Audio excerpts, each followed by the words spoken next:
So guys hello and welcome to another lecture of rotational dynamics. तो इस lecture में अपन देखने वाले हैं कि एक रेक्टेंगुलर प्लेट का स्लांटेड एक्सिस के अबाउट मूवमेंट ऑफ इनर्शिया कैसे कैलकुलेट करते हैं।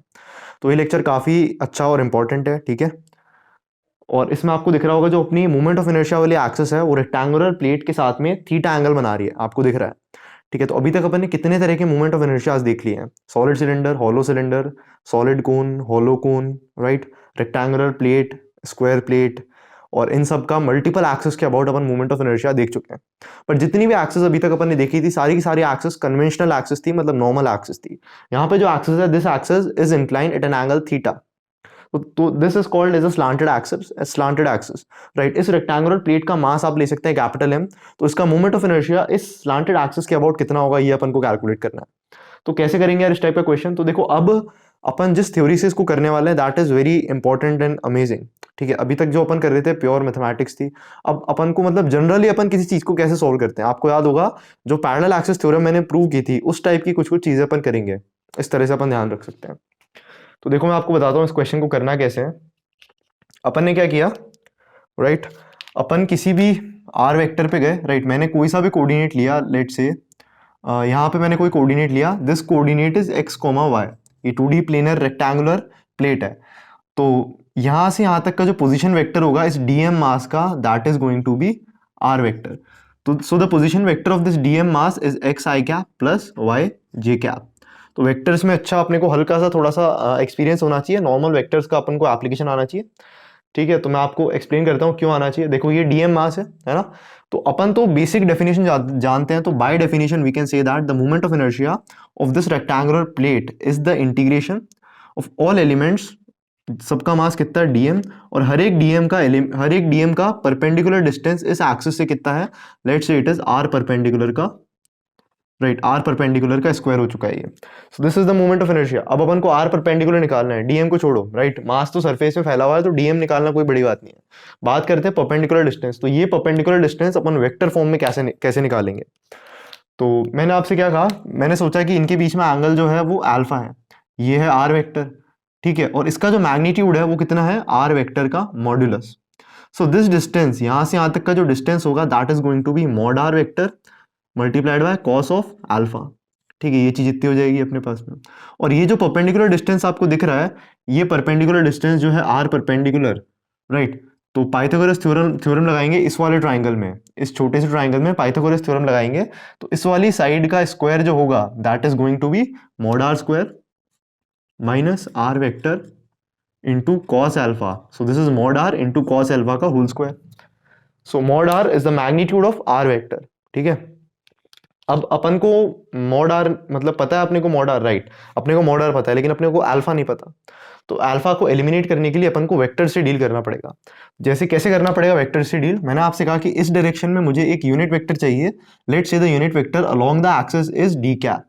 सो we can clearly see that the value of d cap is what, cos theta I cap plus sin theta j cap.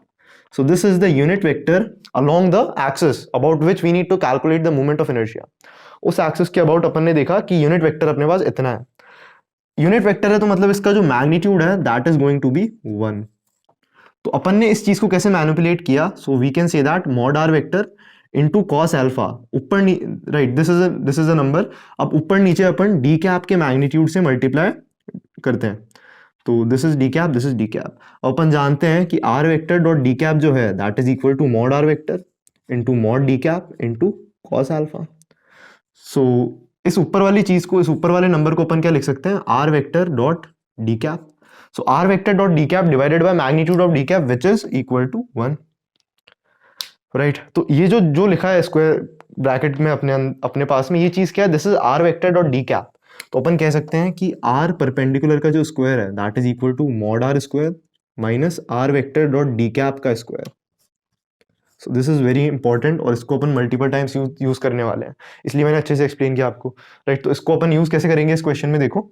तो मूवमेंट ऑफ इनर्शिया जो होगा that is d m into r perpendicular का square. तो d m को मैं as it is रखता हूँ। सो are perpendicular चाहिए अपने को,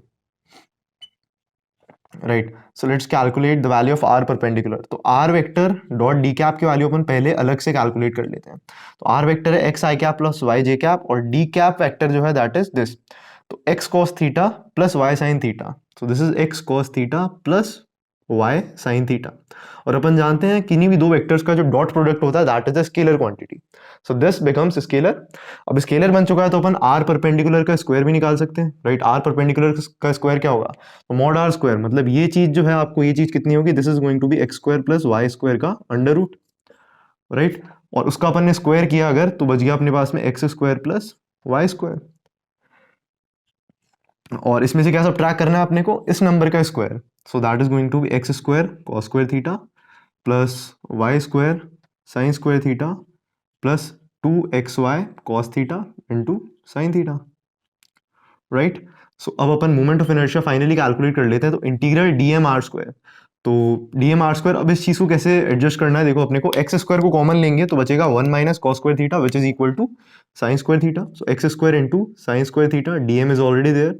similarly we need to do for y square, तो वाई स्क्वायर को कॉमन लेंगे तो 1 minus sine square theta is going to be cos square theta, d m is already there, right. And 2 sine theta cos theta को मैंने लिख दिया sign of 2 theta and right integral of 2xy dm, 2 चला गया जिसमें से sine theta में मर्ज हो चुका है, सो दिस इज अब आप देखिए कि integral of x y d m जो है वो चीज जीरो होगी, because for every element situated at x comma y coordinates whose mass is d m, there exist a counter part situated at minus x comma y whose mass is also d m, ठीक है। जैसे मैंने यहाँ पे कोई element लिया, ठीक है, इसके कोऑर्डिनेट्स है एक्स कोमा वाई, जैसे इसके कोऑर्डिनेट्स थे एक्स कोमा वाई, तो जस्ट नीचे एक और एलिमेंट होगा इसका सिमेट्रिकली, उसके कोऑर्डिनेट्स क्या होंगे एक्स कोमा माइनस वाई, तो इन दोनों का प्रोडक्ट और इन दोनों का प्रोडक्ट क्या हो चुका है, जीरो हो चुका है, ठीक है। प्रोडक्ट्स को अपन ने ऐड किया, प्रोडक्ट जीरो नहीं होगा, इसका प्रोडक्ट होगा माइनस एक्स वाई, उसका प्रोडक्ट होगा प्लस एक्स वाई, दोनों को ऐड करेंगे कितना हो जाएगा जीरो। सिमिलरली मैंने बोला यहाँ पे इसका जो इमेज है, इस एक्स वाई का जो इमेज इस वाले क्वाड्रेंट में that is going to be minus x comma y, इस वाले कोऑर्डिनेट का थर्ड क्वाड्रेंट में जो इमेज होगा that is going to be x comma y का नेगेटिव, दोनों ही नेगेटिव होते हैं थर्ड क्वाड्रेंट में, तो इनका प्रोडक्ट कितना आ रहा है प्लस एक्स वाई, इनका कितना आ रहा है माइनस एक्स वाई, ऐड करो कितना हुआ जीरो। उस हिसाब से अपन कह सकते हैं ये जो इंटीग्रल है ये वाला integral this is going to be zero, so finally the integral I is, तो एक्स स्क्वायर डी एम बचता है, तो बाहर बचता है अपने पास में sine square theta into integral of x square d m plus cos square theta into integral of y square d m, right. अब आप देखो यहाँ से लेके यहाँ तक की डिस्टेंस क्या है, so this distance is x and यहाँ से लेके यहाँ तक की जो डिस्टेंस है दैट इज y, तो integral x square d m जो है that is I y and integral y square d m जो है that is I x, because x जो है that is the perpendicular distance of the differential element from y axis, right. And y जो है that is the perpendicular distance of the differential element from the x axis, ठीक है। तो उस हिसाब से ये चीजें हो चुकी है, तो बहुत अच्छा एप्लीकेशन इनका अपन देख चुके हैं मल्टीपल टाइम्स, तो अब इसको सॉल्व करेंगे फटाफट। तो अपने पास से बचता है साइन स्क्वायर थीटा, तो एक स्क्वायर प्लेट अगर अपने पास में रेक्टेंगुलर प्लेट है तो इसका मोमेंट ऑफ इनर्शिया जो है y एक्सिस के अबाउट कितना होगा एम ए स्क्वायर बाय 12, और कॉस स्क्वायर थीटा है, और आई एक्स इस रेक्टेंगुलर प्लेट का x एक्सिस के अबाउट मोमेंट ऑफ इनर्शिया कितना होगा m b square by 12, so this is the final answer. So that was all about this lecture. तो basically मैं आपको ये मेथड बताना चाह रहा था इस लेक्चर में कि कैसे अपन ने आर वेक्टर का मैग्नीट्यूड इनटू कॉस अल्फा को मैनिपुलेट किया into the product r vector dot D cap which is a scalar quantity, और उस हिसाब से अपन ने इस चीज को इवैल्यूएट किया। तो काम की चीज क्या है, एक तो कि integral x y d m is zero, बता चुका हूं आपको कैसे, क्योंकि इसका इमेज इस क्वाड्रेंट में, इसका इमेज इस क्वाड्रेंट में, इसका इमेज इस क्वाड्रेंट में, ठीक है। सबका प्रोडक्ट करके ऐड करोगे आप तो क्या आएगा, जीरो आएगा। डीएम को कॉमन लो तो x y minus x y plus x y minus x y, 2xy minus 2xy is zero, वो चीज जीरो हो चुकी है। काम की चीज क्या है, जो एक्स स्क्वायर डीएम का इंटीग्रल बचता है that is I y, right. इस पार्टिकल का यहां से y एक्सिस परपेंडिकुलर डिस्टेंस कितना होगा x होगा, और इसका x एक्सिस से कितना होगा y होगा, तो वो मोमेंट ऑफ इनर्शिया अपने को मिल चुका है। तो इतना ही था इस लेक्चर में बस, ठीक है। तो this was all about moment of inertia about a slanted axis. तो अगले लेक्चर में अपन डिस्कस करने वाले हैं कंसेप्ट ऑफ स्केलिंग। तो अपन ने सेंटर ऑफ मास में स्केलिंग का कंसेप्ट यूज करके किसी भी चीज का सेंटर ऑफ मास निकाला था, right. That was a completely different aspect. यहाँ पे अपन अलग तरह की स्केलिंग का यूज करके मोमेंट ऑफ इनर्शिया निकालने वाले हैं। तो अगले लेक्चर के लिए एक हिंट है, स्केलिंग मतलब आपने जितने भी अभी तक एग्जांपल्स देखे सब में अपन क्या देख सकते हैं कि moment of inertia is found to be proportional to m into dimension का स्क्वायर।